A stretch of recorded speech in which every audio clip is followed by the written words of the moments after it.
మేము యూజువల్గా bottle avoid చేయమంటాం ఝాన్సీ. బాటిల్ ఫీడింగ్ అనేది వద్దు.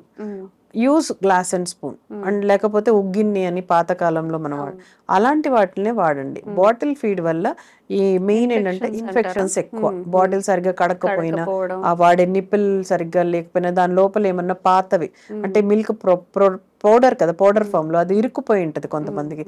అది కన్జ్యూమ్ చేసిన రకరకాల ఇన్ఫెక్షన్ వస్తాయి. నెక్రోటైజింగ్ కొలైటిస్ అని పేగుల ఇన్ఫెక్షన్ వస్తుంది. So better to avoid bottle.